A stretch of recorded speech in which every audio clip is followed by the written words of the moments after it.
What's going on, guys? Welcome to the All About Nothing podcast. I'm Jared, And I'm Spencer. and let's get this shit started.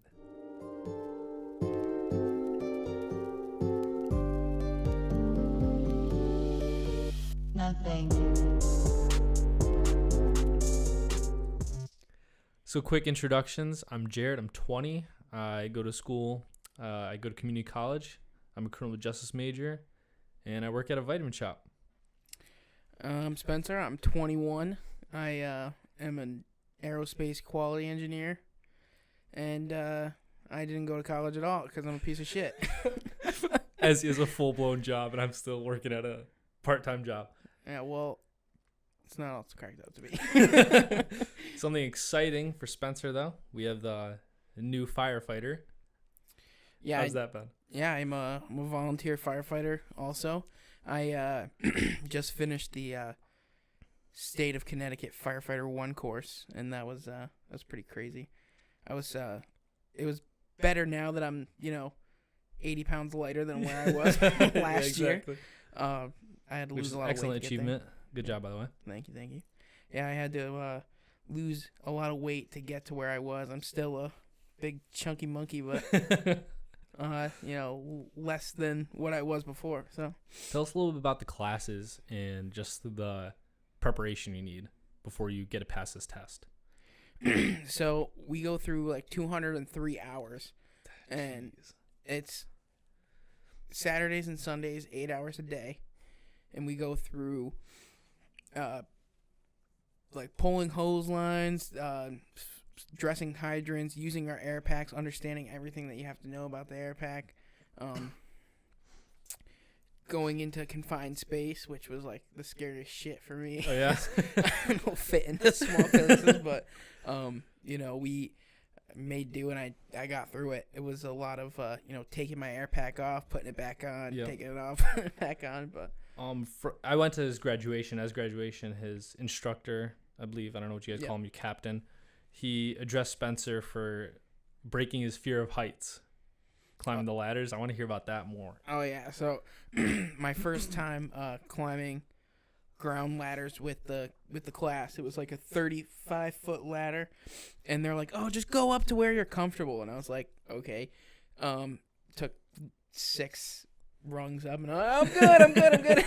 Like, no, keep going. I'm like, no, this thing's gonna fall back on me. I'm like, Oh, no yeah. way. And the guy that's butting the ladder, it's just holding it at the Yep. bottom, make sure it's stable. Is he's like this big. He's like Oh, he's the God. size of a toothpick. Oh, It's God. ridiculous. So I'm like, okay, I'll go. So I go up a little higher, and there's 2 sections to this ladder. They're Mhm. called flies. So I get to the bottom of the second section, and they're like, keep going. And this thing's like shaking, Oh, yeah. like, and I'm like, okay. So I keep going. I'm going. I keep climbing, and then I'm like, okay, this isn't that bad. Like, Yeah. if it was gonna fall back, it would have fallen back by now. So, I get up to the top, and I touch the top of the firehouse Mhm. because we were training at the firehouse because the fire school wasn't open yet. And when I got to the top, I was like, holy shit! Like, I just did this. It didn't feel like that, huh? No, yeah, it didn't feel that bad, and I was really surprised actually because I thought it was gonna be way worse than it was, and Mhm. I thought I was gonna fall backwards. But the worst part was after that when they were like, okay, now you got a leg lock. What's that? So basically, what you have to do is stick your leg through the rung and then like twist it under and then lock yourself, like basically lock your leg in. I'm a size 13 foot, like it's not easy. It's not easy to squeeze you in there. No. So I'm trying, and I'm like, it's taking me forever, and I'm like falling, like leaning backwards, but I'm holding on to the ladder, like hoping it's not gonna flip over, and I get my foot in there, and I'm like, wow. And then when I went up the ladder, I had an axe with me, Oh, yeah? because you practice climbing up Yep, and down the ladder with your tools. equipment and such. Yep. So I did that, and when I climbed, they were like, okay, now extend all the way to the left. And I'm like, you lock your leg in with the Yeah. opposite side you're working on. So I locked in with my right leg, and they're like, okay, now move all the way to the left. So you're pretty much Reach hanging out. off this ladder With my leg. that you just built the courage to climb up. Yeah. You got all these pretty much like fearless men behind you. So you just got to do it, huh? Well, I wouldn't say they were all fearless. I mean, there was a lot of them that were definitely Scared. as scared as I was, or even more scared. Mhm. I wasn't really scared about the height portion. It was the fact that I thought I exceeded the weight limit Okay. of the ladder. Especially in full gear. And How much does gear weigh? it's about 70 pounds with Jeez. the pack on and everything, and then you carry tools, it adds more. Yeah, So just builds and builds, huh? Yeah, So you got to of course. get used to having all that extra weight on you. Yep. And you just losing all that weight, it's kind of like bring you back to that in a sense. Exactly. So I was basically carrying that weight that I just lost back on myself and trying to climb up a ladder with it. And I'm like, I was so out of breath when I was doing it before, but actually, I did a lot of weight training, as you know, Yeah. and lifting a lot of weights. And so, like, carrying that weight and moving at the same time was something I wasn't as used to because I was doing just stationary pulls and exactly. pushing. So, yeah, it was. I mean, there's definitely a big challenge. Height is probably the most common phobia. I share it. I know a lot of other people. My brother's terrified. My dad's terrified. But that's something for me that I feel like just doesn't get better. I always am going to be afraid of heights. I just got to kind of deal with it. And if like people are around, I'll just pretend I'm not. But the biggest thing for me is get that gut feeling when I go like close to a railing on a high building or something like that. And I just feel just ready like to throw up or to die. Yeah, no, and I like that. I mean, the heights aspect of it, it's just like being up there and like thinking about falling. But once I got up there and like once I did it once, I was like, okay, I could do this every single time now. So I'm literally, Oh yeah. running up and down the ladder, and I'm like, oh, you need me to go do that? Oh, I'll go up the ladder. So I would always be the guy to go up and down the ladder. Yeah. Because I loved it after I did it. And you realize like, okay, maybe the butt person, like even if they're the size of a toothpick, isn't gonna, Mm-hmm. drop you or Yeah. let the ladder come back on you. Like it's not gonna happen. So I got over that and continued on my journey. But probably the most fucked up thing with the ladders was like when we did these drills where you would carry an unconscious victim down, Oh, shit. and we would practice being the unconscious victim. So for me, they would give me like the lightest guy as a partner. So Yeah. I would carry them down, and then afterwards they would have to carry me Holy down. shit, okay. So I had one guy who's in my department. I'm not going to say any names, but he climbed up to come get me, and I Mhm. was unconscious. And what you have to do is basically you're going perpendicular with the ladder. So Okay. your body is like they're basically carrying you through your legs. You're trusting them. Yeah. And how high they're up are you? 35 feet. So you're at a legitimate scenario that people are going to run into. Yeah, like we were fully extended, so 4 stories up. And you're trusting your body in the hands of a recruit. Not Yeah, a probie. yeah, that's Yeah. that's Like a recruit. Exactly that. take fear of heights, add that. That's terrible. Somebody that's got as much knowledge as I do, right? Yeah, so you're hoping that you know enough and that he does as well. Well, so at that point, we both have done this before, but Mhm. not with each other. So it's like, and two, the instructors would like to put small guys because if you trust the system of how you're supposed to take somebody down properly, Oh yeah. it works. Like Really? I could take someone twice my weight Wow. down a ladder, and carry him no problem. Same with those guys; they could carry me no problem. It's just a matter of doing the proper technique and doing it in a slow manner and just breathing and getting down because people get excited at that level. So the shittiest part about this whole situation that happened was that he just he always wanted to be right. So okay. so he always had his own way of doing things. That was it. So whatever. So let him do his thing. But I told the instructor before, I was like, I really don't want to go with this guy. I don't Yeah. trust him. And he's in my own department. Okay. I don't trust him. Yeah, which is something you have to get over if you're working with people in your own department, especially. Exactly. So he's being a like, firefighter. so his was even more of a reason for me to go down with him. So I was like, okay, whatever. Build this trust, stronger team, stronger Yeah. department. So my mindset's like, okay, think a little bit more positive, let him do it, whatever. So I get up to the top. I get ready to get in that position. He comes up to the top. He's freaking out. He's like shitting himself, like freaking out. And he grabs onto me improperly. Okay. I so tell him to correct himself. He's like, I can't. My hand's slipping. Oh god. My hand's slipping. Are you on the ladder by now? I'm in his arms in full Holy. trust. Like, If he no drops joke. you, you'll Yeah, get seriously injured, if not die. yes, both of us. Holy. So he fucking lets the arm go that he said, I'm slipping. He's like, he lets his other arm go. I grab onto the back of the ladder at the same time, plant my foot, like swing myself and plant my foot. Mhm. And I heel my foot, and he just gets both arms out, and he goes, whoa! And I Oh just, god, like the Matrix. yeah, and I just grabbed his air pack, and I just yanked him in to, like into my body, and I'm like, Just to keep him safe from falling. yeah, just hold us both in. I'm holding on to the back of the ladder. I'm holding on to his pack, and I'm like, I'm hugged us both in, so like we're not going anywhere at that time. But my legs also sticking out, my other legs healed in. I'm like trying to get everything stabilized, and he's like freaking out. And then like as soon as we get that situated, he goes, "All right."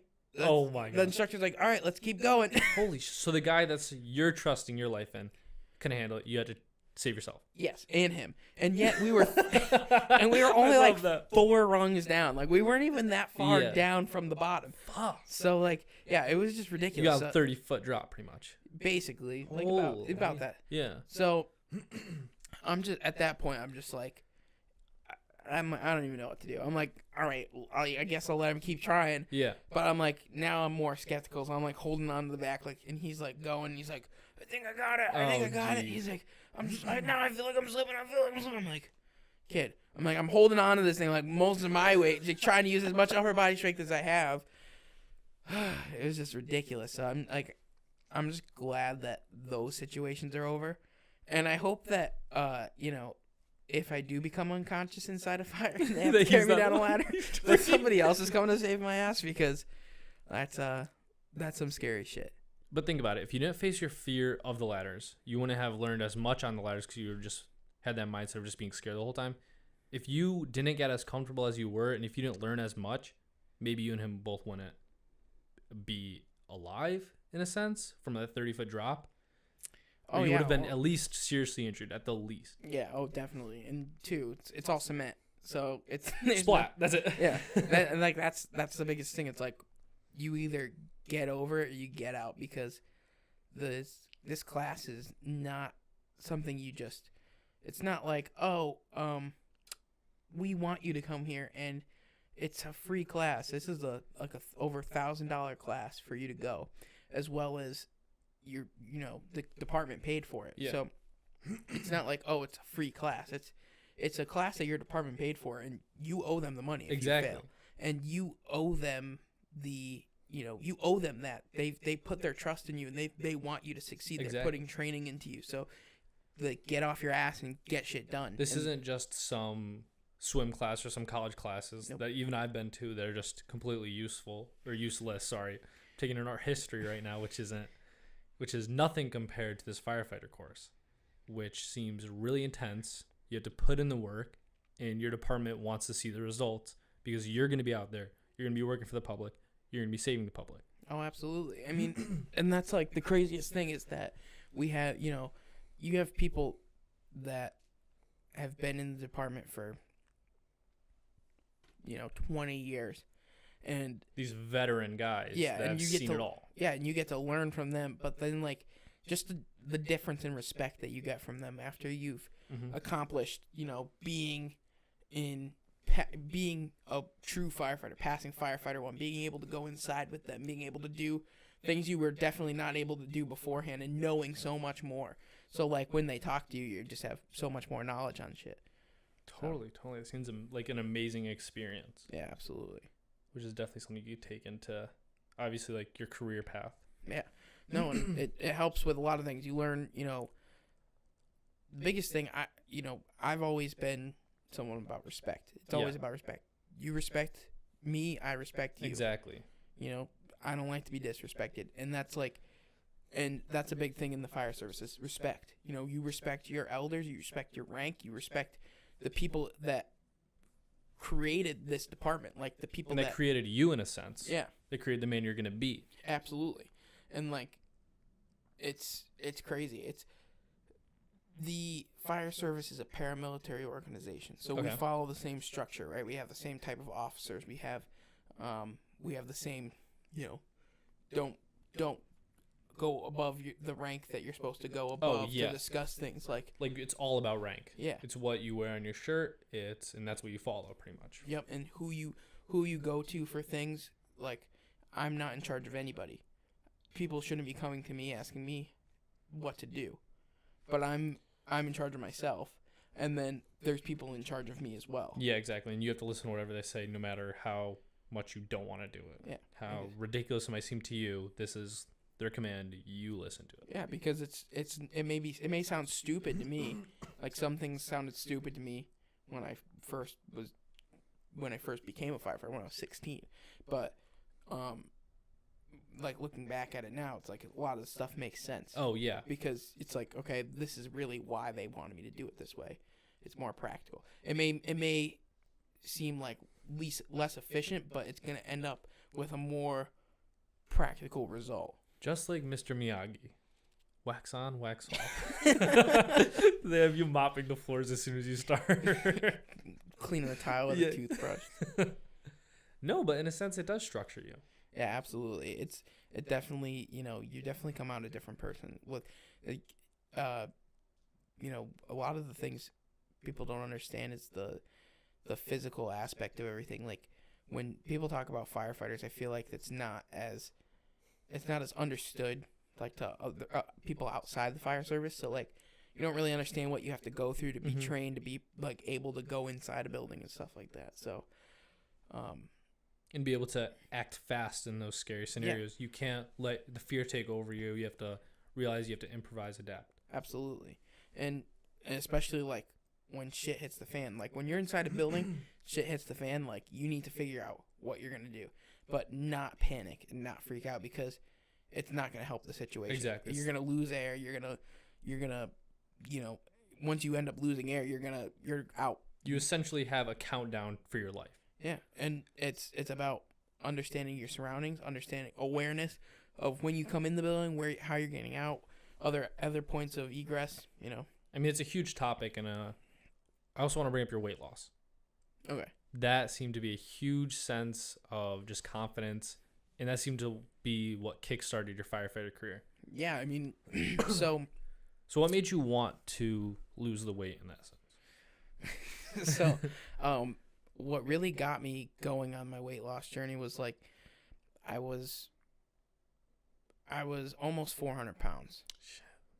Yeah. And it was, it was just to a point where I was going to take this interior firefighter test. I probably took it 4 times. I took it 4 times. Wow. And 3 out of the 4 times I failed. So the third time I failed, the guy at the testing facility said, maybe you should think about joining the fire, please. And I looked him dead in the eye and said, maybe you should go fuck yourself. And I walked out, and I was so pissed that it just made me, like, I was just, I was like, fuck him, fuck that. Yeah. I'm going to do this. Like, I'm going to lose the weight. I'm going to come back, and I'm going to put my dick in his mouth. And Jesus. But I was just so heated. Like, I was fucking angry. And the thing is like, you get that passion for something. Like, I'm like, don't tell me I can't do this. Like, exactly. I'm going to do it, because that's how I am. If you tell me I can't do it, like, I'm going to bust my ass until I get it done. And I did. And I lost 80 pounds. That's excellent. I also, I did a lot of other things too while I was losing that weight, which I accomplished hitting the 1,000-pound club. Awesome.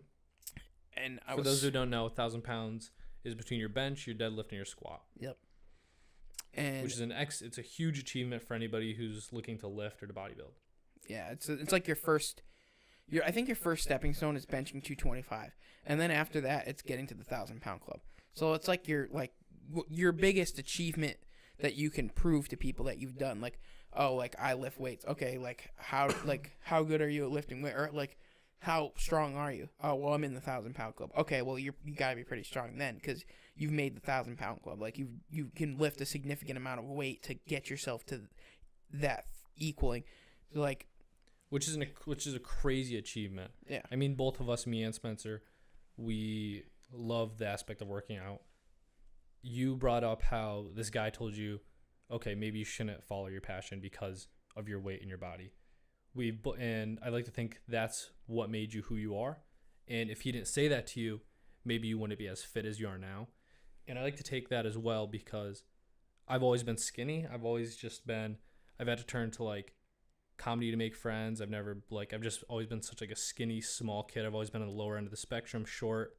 And then after high school, after just being ridiculed, just made fun of, like, I had to laugh it off. You turn to comedy, turn into jokes, make fun of myself to kind of like not really fit in, but to like fly under the radar, like it didn't bother me. But if they didn't say that, then I wouldn't have started my weight gaining journey, which is like the opposite like spectrum as you. I know it, and I was gonna ask you too. Like, so what was your biggest turning point? Like, I know my turning point was when I wanted to lose weight. So what was your turning point? I studied in college in New Hampshire for a year. I lived on campus, and I decided I didn't really enjoy it as much as I thought I would. So I left, and I found myself at home for the summer. I didn't really have much to do. Everyone's busy with work and everything like that. I wasn't working at the time. So I decided, okay, my brother's big into fitness. I know a lot of people are. Why not give it a shot? I started going every single day. Had a bunch of friends that would join me. Excuse me. And after I always tell people, you start the first 2 weeks and you go every single day for the first 2 weeks. It becomes part of your routine. Once it's part of your routine, you're going to keep going. You're going to get fit. And it's so surprising to me now that I work at GNC, which is a place that sells supplements to people who are trying to lift. And I see kids that were the size I was. Granted, I'm not huge now, and I'm giving them tips on how to, they want to be the size I am. And it's crazy because if you have a fast metabolism like I do, excuse me, if you have a fast metabolism like I do, you literally have to plan out your meals every single day. And I did that for the past year and a half, where I'd make sure wherever I was going, I might bring a snack with me. I eat 2 breakfasts. I try to eat 2 or 3 snacks around lunch. And before I go to bed, I just chug a protein shake and eat a shit ton of food. And it's so hard getting your body used to the fact that it's going to be full constantly when you're used to eating, and 45 minutes later, you just feel light, like you have nothing. Yeah.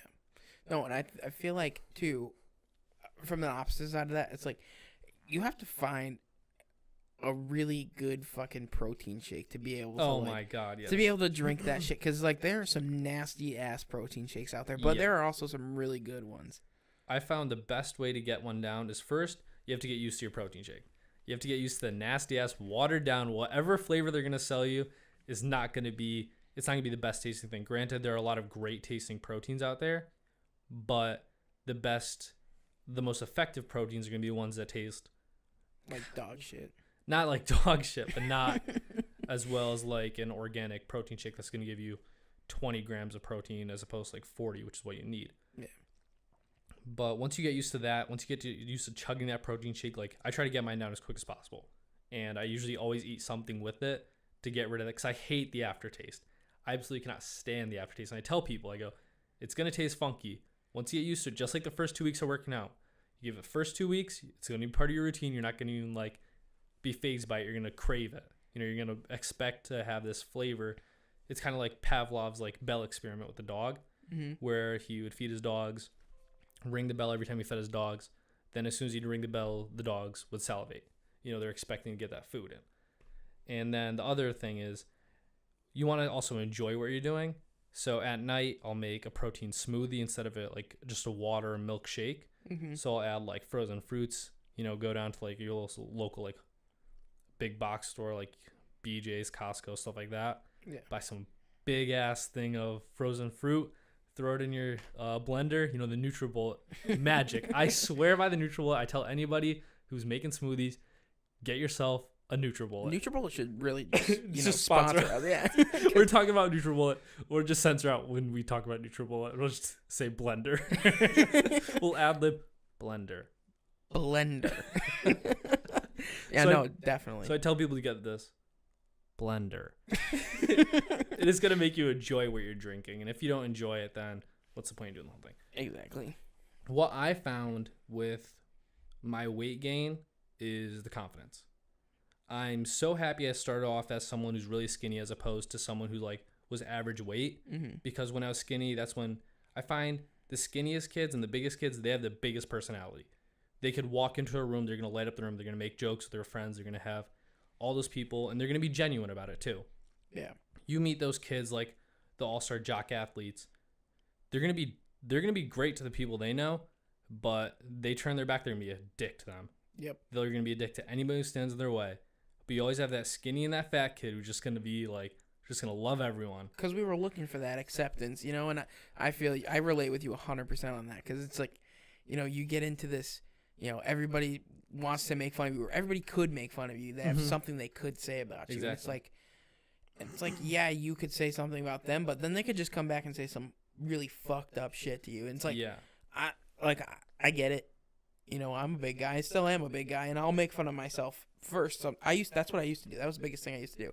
Big icebreaker. Yeah, like just make fun of myself right off the rip, so nobody else could do it first. Yeah. So I don't upset myself first. So fuck that. I just would be like, okay, this is how we're doing it, and like, and I would you just run the conversation. Pretty Yeah, much. And you run like, I'm big. I fucking know it. I'm gonna fucking own it. exactly, and I would just continue to like be that guy that I had a lot of friends in school, but I had a lot of people that also like middle school. I felt like I had no friends, but I did have a good amount of friends.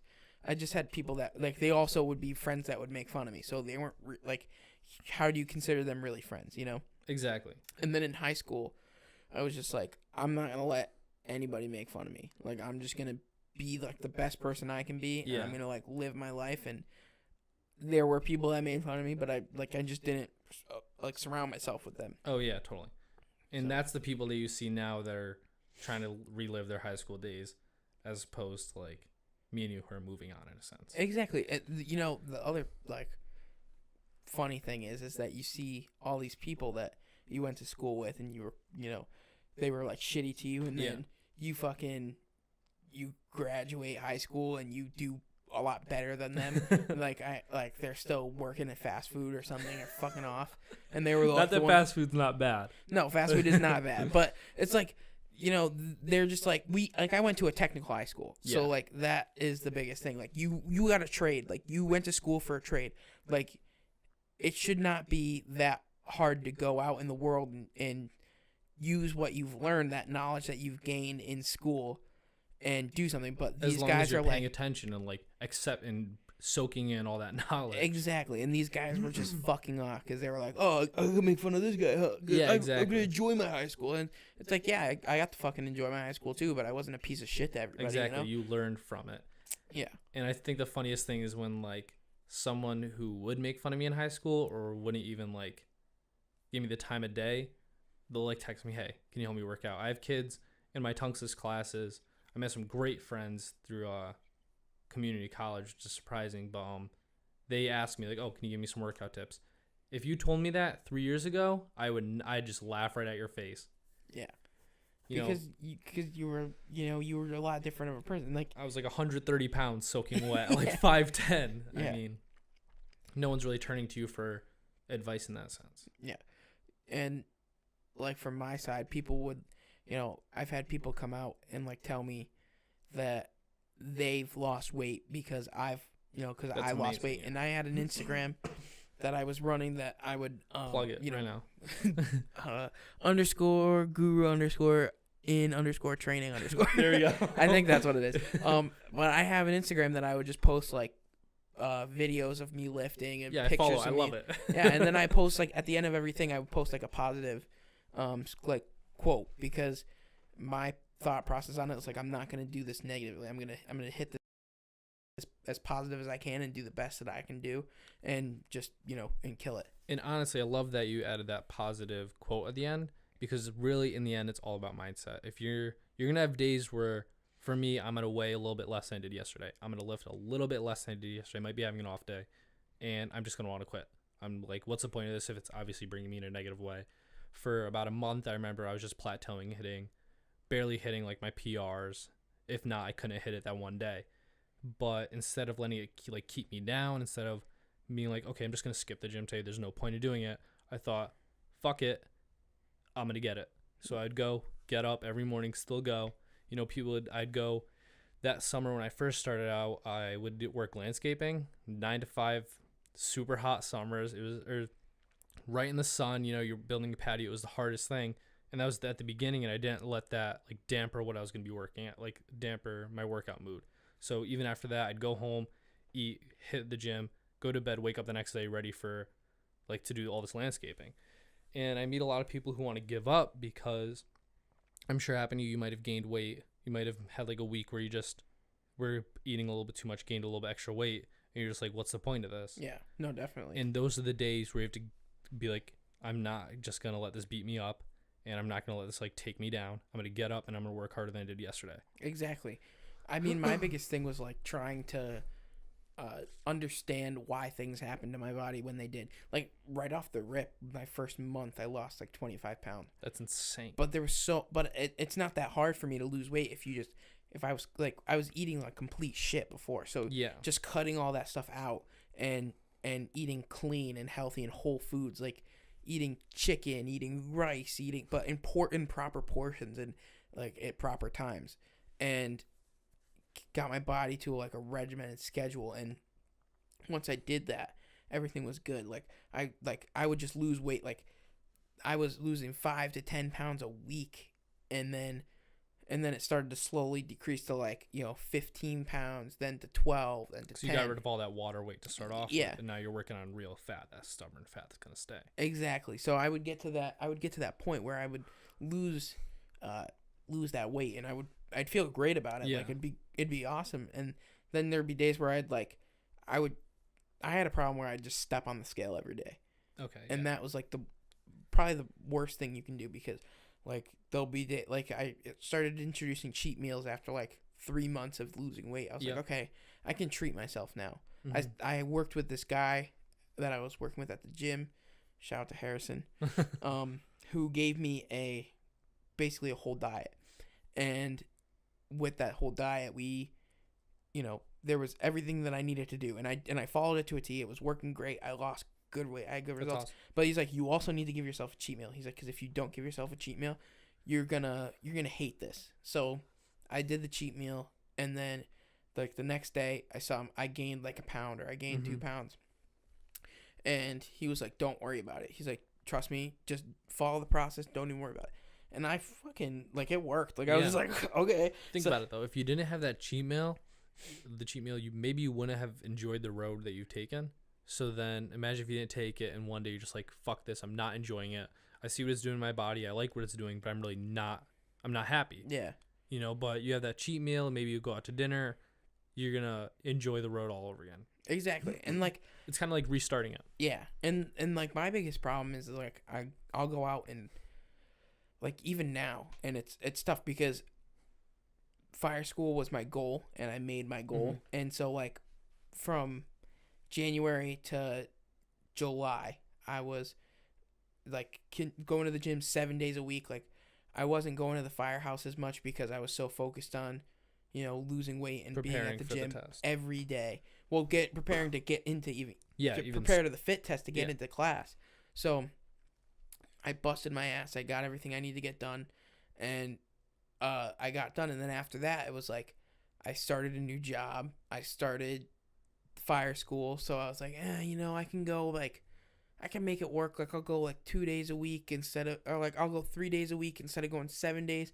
And then after you cut the days down, it gets even harder to do it. And now, I'm not doing any classes right now, so it's like I have no excuse. And I've been going back to the gym slowly. Like yesterday I went, and a couple days last week I went. It's like, but I just need to get like back into that feeling. Like, okay, I need to be at the gym. Like, I need to go get my workout done. And like, even just talking about it now just motivates me to want to go do it. So like last week and the week before, I started on like a protein shake out of 3 out of 4 meals. Yeah, that's crazy. I remember you telling me when you started that. And it was like, and it worked. It worked a little bit, and then but I would just come home so starving. Mm-hmm. So like now I'm back, like I'm eating 2 meals, and then doing a protein shake for 2 meals, so 2 and 2, and that's working a little bit better. I'm trying to keep the protein up and the carbs down and everything, so I try to just stay on that path. And that's insanely hard. And I hear people think gaining weight is easy. For a lot of people it is easy. People think when I tell someone I'm constantly eating, they're like, oh, I love that, I wish I could do that. It's hell. I'll tell you that much. I've gotten paranoid to the point where, like I said, I bring snacks with me, but 45 minutes later, as soon as I feel my stomach like grumble, I panic until like I can find something to eat. Like I can break down food so quickly. We had Chinese food before we started this podcast. I'm already hungry again. Yeah. It's that quick. And when I was first really starting to gain weight and really self-conscious about myself, I would get into these moods where I'd start panicking and I'd actually have like an anxiety attack. I like felt as if my muscles were breaking down to like fuel my body, when that you're not going to lose all your muscle in one day. But to me, that's what was happening. Yeah. You know, I wasn't gaining weight as fast as I wanted to. I wasn't looking normal. I didn't look normal like a t-shirt. And that was just like one of the biggest things. Absolutely. I mean, you know, the biggest like hype moment, like something that really motivated me was like you would text me like last year. You would just text me like once or twice a week just to check up on me and everything. And like I would be so hyped because like you were already in your gym flow and you were like already getting stuff done. Yeah. And I was just excited to like hear about your like how you were doing at the gym too, because you're on a completely different journey than I am. And then like I remember 2 weeks ago you sent something. We have a group chat called the High Council. It's like our like all of our boys are in it, and we just, you know, we talk about shit and send memes and all that stuff and all the cringy posts that are out there. From people we know. From all people we know. And I remember you sent a picture of you and from like a year and a half ago to you now with like the same shirt, and the shirt's like filled in, like your arms are like, you know, you're beefing out, and you know, people joke around and we're like, oh yeah, nice getting the same shirt, just a smaller size. Yeah. But we all know you fucking put in the work, like you've kicked ass, and it's shown, and it's awesome. And honestly, if I didn't have the friends I do have, like you, close friends, that were also putting in the work as well. But like you said, you were genuinely concerned about how I was doing. You were like you were just wanting to hear that I was doing well and I was keeping up with it. And you were there to motivate me when I wasn't. Guru in Training, Spencer's account that we brought up earlier, was excellent. I loved seeing it. You'd post, I think, like once or twice a week, maybe even up to 3-4 times a week. But I loved seeing the results you're putting in. I loved seeing how you kept your positivity. That's what I loved about it. Yeah. I loved the positivity that came with the account, and just you weren't doing this to show off. You were doing this because you said, I know that you could do it. No matter all your followers, you would pretty much make it seem like, I know you could do it too. I put in the hard work. I know you could do it as well. And I believe that you can do it. Yeah. And that's what's great about our friend group. We have another friend, Hunter. Shout out to Hunter. He's like like both sides of our spectrum. He was a bigger guy who, not even like super big, but he was, you know, bigger than he wanted to be. And then he lost a shit ton of weight. And then, you know, now he's at the gym with me. Me and him are bulking up. Yeah, and he's bulking and he's losing and he's bulking, and it's great because he's lifting big weight. He's doing what he wanted to do. He's getting to the body that he's always wanted, and he's doing that while going to school full time, while doing a bunch of internships and just kicking ass. And this could be a podcast about talking about how great Hunter's achievements are. But what's really hilarious, what's really great that I see with him is, like me and you both said about how the confidence comes with the body transformation, how that helps. But I remember me and him have been friends all through, like, I remember him in kindergarten, I remember in preschool, and in high school, I guess when me and him really became, like, developed a great friendship, and people wouldn't give him the time of it. These girls, they wouldn't talk to him back, they just wouldn't really, like, respect him. Yeah. And now I see Hunter, and I've talked to women, like girls I would go to school. They go, yeah, Hunter's sexy now. And they go, yeah, he really is. And I just see him doing great for himself. I see him.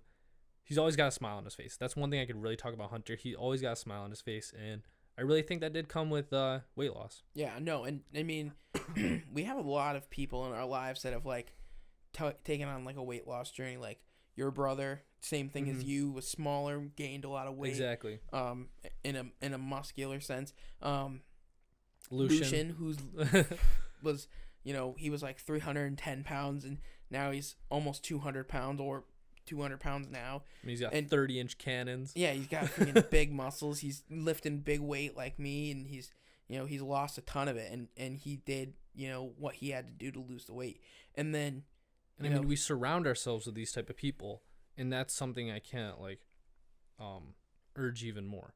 Yeah. Surround yourself with the people who are going to push you to do better, and also the people who are going to make fun of you a little bit, but like it's out of love. Yeah. Like, I mean, if I didn't have people making fun of me saying, "Oh, I bought the smaller shirt," I wouldn't have thought of it as great of an achievement. That's kind of them telling me like, "You fucking did it. I'm proud of you." You know, Yeah. that's how I take it. And I know all of our friends, we give each other so much shit. We deal with the worst of it, and we always are like roasting each other, but we know like in the end, we're really just all happy for each other. Exactly. Yeah. I mean, like, too, we're all big assholes. We're just super big assholes, but we're big assholes to each Torn other. open a little bit, But like, but like, you know what? We love each other, and like that's the cool thing. And we're we're fucking boys, and that's what boys do. We just roast everybody, and that's roast what you have to each do. other You have to surround yourself with those type of people, or else you're not gonna be as happy as you can be. Exactly. You're gonna have the shitty friends that when they make fun of you, they're not saying it like. I'd rather have you make fun of me to my face than to make fun of me behind my back. Because the people who make fun of you behind your back, they actually mean it. If someone makes fun of you to your face, like, they do it out of love. Exactly. Yeah. No. 100%. And two, like, it's just crazy. I think overall, like, our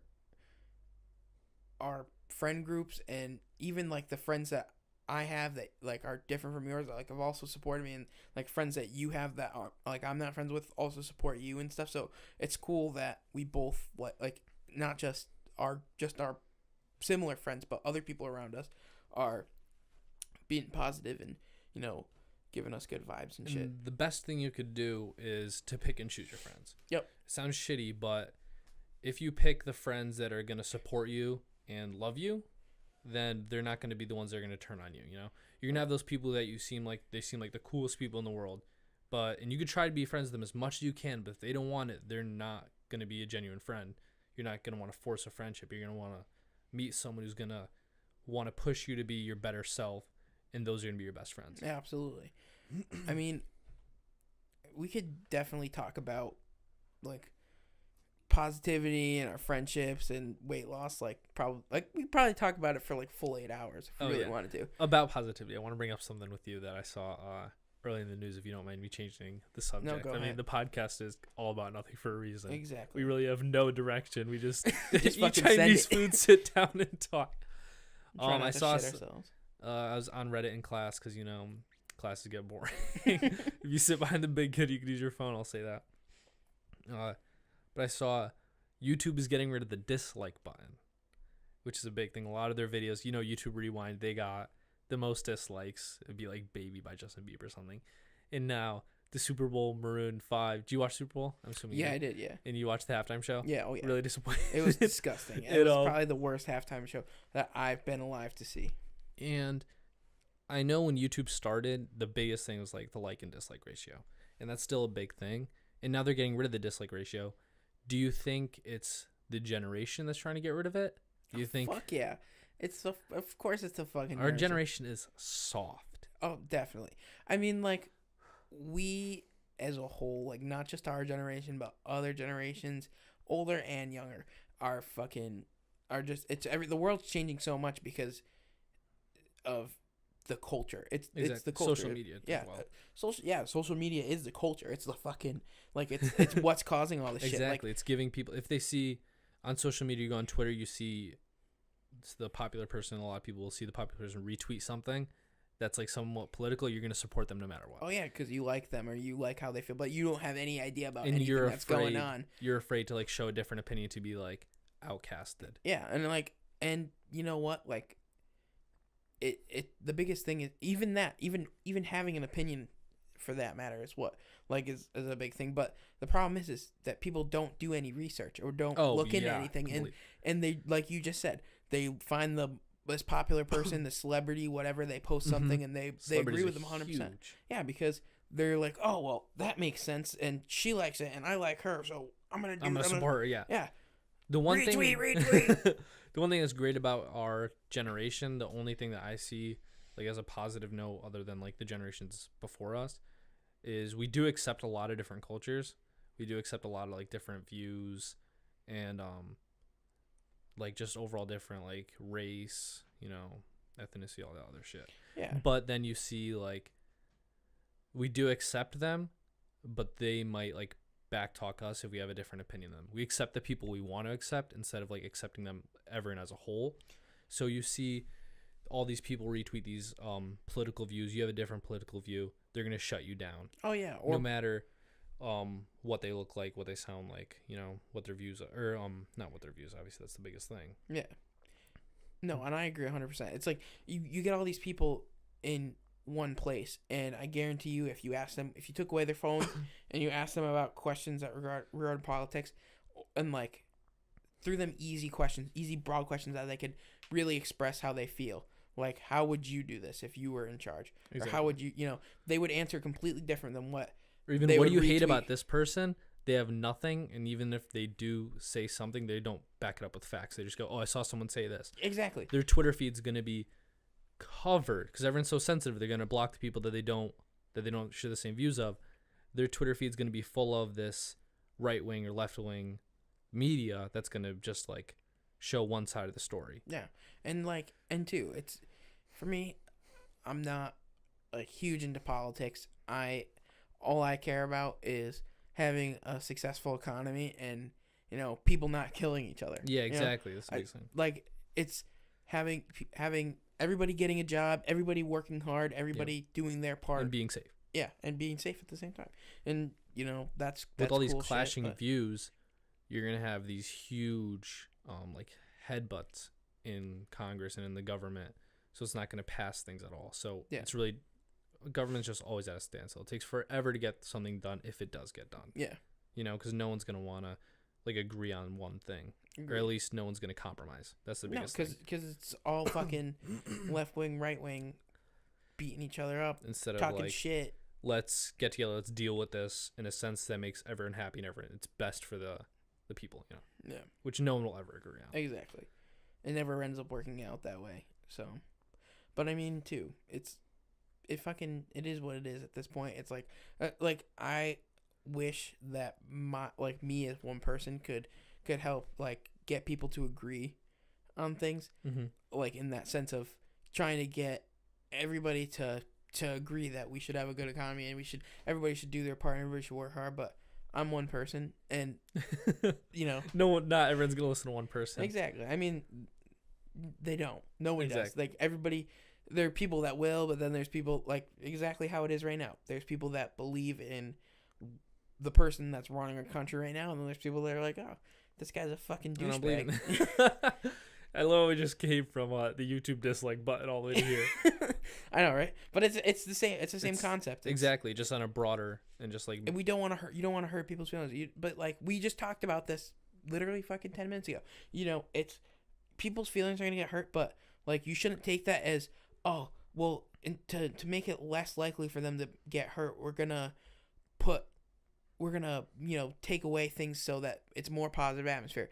Like, you should be taking the initiative yourself to be a more positive person and be more positive in your life. Or like yeah, the dislike ratio could be like higher on a video that you post versus something that, and it's gonna hurt someone's feelings. Yeah, but I mean, but it's like at the same time, there's some thicker skin. Yeah, it's like, okay, well, if I believe that if I didn't get shit on like as much as I did as a kid, that I probably wouldn't have made a difference. Or like the situation, what made me lose all the weight was getting shit on. You know, like that really was what made me like say, okay, fuck this, I'm gonna do it and I'm gonna get it done. You know. But so I think the moral of the whole podcast is get some friends that'll shit on you. It'll make you a better person in the long run. But also, like, don't let them shit on you behind your back because they're not real friends. But, you know, so yeah, you know, don't be a little bitch. That's what we're gonna leave you guys with. Don't be a little bitch. But yeah, so you know, don't forget to fucking follow us on SoundCloud. Oh yeah, if you're listening on SoundCloud, you know, you're probably out and about doing stuff. Why don't you relax? Listen on YouTube. Yeah, we're gonna be posting on YouTube. So this episode probably isn't gonna get posted on YouTube because I'm looking at the camera right now and it's, you know, not fucking working. But yeah, we're gonna get that straightened out for the next one and we'll get that one uploaded. So for now, you know, check us out on Spotify and hopefully other social media if we platforms. get on Spotify, hopefully soon. We're working on trying to be reachable on almost every platform. Yeah, so right now we're definitely going to be, this is going to be on SoundCloud, 100%. We're working on trying to get on Spotify, trying to get on other places. So, yeah. This has been an All About Nothing podcast. Thanks for tuning in. Peace.